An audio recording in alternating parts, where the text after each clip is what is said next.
I'm losing weight, but I'm not doing keto, I'm not fasting, I'm not doing paleo or carnivore or any of those fad diets. No cabbage soup over here, no cutting out carbs, none of that. And guess what?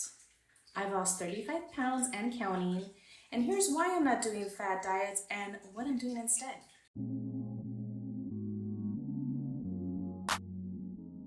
Hey guys, welcome back to my channel. If you're new here, my name's Lala and I'm on a mission to lose 88 pounds.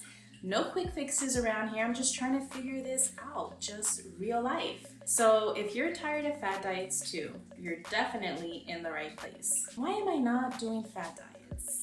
Fad diets aren't sustainable. Sure, you might lose weight fast with some extreme diet, but what happens when you can't keep it up? Because if you're like me and most people, most of the time, that weight comes right back and sometimes even more.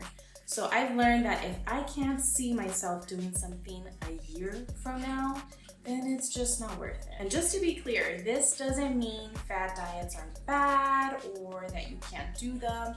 If they work for you and you feel great, that's awesome. But for me personally, with my experience, I've learned that when I follow any type of restrictive plan or when I fast, I can't sustain it long term. Eventually, I'm gonna end up overeating because I've been fasting or cutting out certain foods. It's just not a cycle I want to repeat. Now that doesn't mean I'll never try one again. Maybe at some point down the line, I'll maybe experiment with fasting or a specific, plan for a challenge or just to, shake things up. But right now, that's not where I'm at. I wasn't successful with those approaches before and I am successful now. So I'm gonna stick with what's working. And I want lasting change. I'm not trying to lose weight for a season. I'm building a lifestyle I can maintain for the rest of my life, forever. Instead of chasing quick results, I'm focused on building real habits that are gonna actually stick and help me maintain my weight loss for the rest of my life. And I've learned you definitely have to be mentally ready to change. That's one of the biggest lessons I've learned. You gotta be mentally ready, and not just to want to lose weight, you gotta be ready to make some real changes even when it's uncomfortable. In the past, I would jump into diets hoping for fast results, but my heart wasn't truly in it. I wasn't prepared for the setbacks or the sacrifices. This time, I made the decision that no matter how long it takes me, I'm in it for the long haul, and that mental shift completely has changed everything for me. I know you've probably heard that people say weight loss is 80% food, 20% exercise. I read an interesting comment the other day. The person commented that their trainer said, hey, it's 80% mental, 10% food, and 10% exercise. And it truly does feel that way. It feels more accurate. I feel like once your mental state is in check during this process, you can do this. And whether you can navigate it on your own or need help from a professional, there's nothing wrong with that either. At the end of the day, we're all just taking steps to better ourselves, and that includes taking care of our mindset too. Again, your mental health, it matters. Jumping from one extreme diet to another completely wrecked my mindset before. Every time something didn't work, I blamed myself, when really those diets, they're not setting you up for success. They were setting me up to fail because I was restricting myself so much. It was not sustainable. It's not real life. And now I'm focused on being kind to myself and making changes that actually fit my life. And also, let's just talk about the pressure to lose a massive amount of weight super fast. I'm constantly seeing things like lose 60 pounds in 2 months, and honestly, that used to make me feel like I was failing because I wasn't losing weight that quickly too. But here's the truth, you don't have to lose it all quickly. Slow and steady works, and honestly, it's probably better. It gives you the time to build those habits. It it helps you learn your body and set yourself up for long-term success. So stop comparing your journey to anybody else. You're on your own timeline, not their timeline, and that's more than good enough. You're doing something about it. That's what matters. Doesn't matter how long it takes.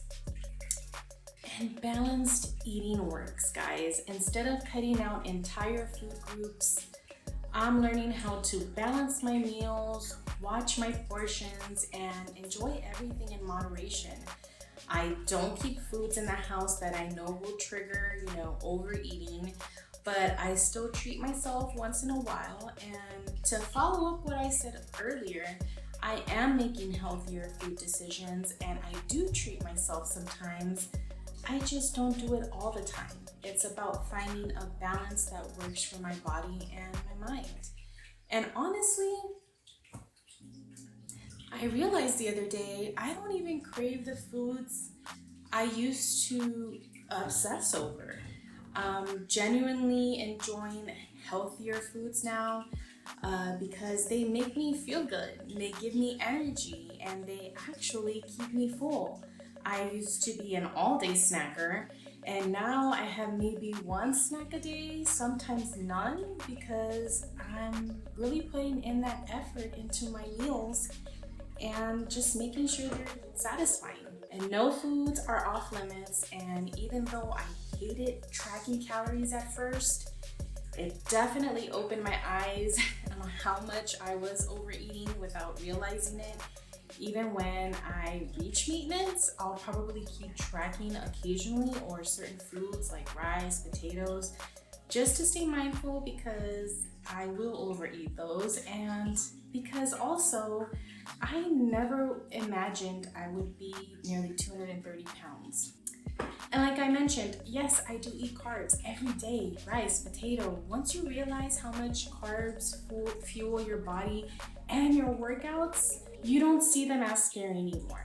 And I have mostly good carbs, but I still have some fun carbs too. So again, balance has been a game changer for me. And let's be real about shortcuts, right? Let's just be clear, no matter what you choose to do in your journey, so whether it's weight loss surgery, Ozempic, or semaglutide, whatever, those are tools. They can help, but they're not magic. You're still gonna have to put in the work. You're gonna have to eat healthier. You still have to maintain the results. And how are you gonna do that if you didn't take the time to learn, to implement, and stick to healthy habits? At the end of the day, there's no shortcut around building a healthy lifestyle you can actually maintain. And once you get there, I feel like that's gonna be the most rewarding part. My goal is real life, not just a transformation picture. I'm not trying to live my life always on a diet. I want to have birthday cake with my kids without feeling guilty. I want to go out to dinner without stressing over every bite. That's the life I'm working toward, a real happy, healthy life that just feels good to live every day. And this is coming from someone that I've probably tried every fad diet you can think of. Sure, I lost weight a few times, but I always gained it back and usually ended up heavier than before. It left me feeling defeated and frustrated, and this time it's different because I'm doing what's realistic for me, and it's finally working. If you're tired of extreme diets and feeling like you're failing, you're not alone.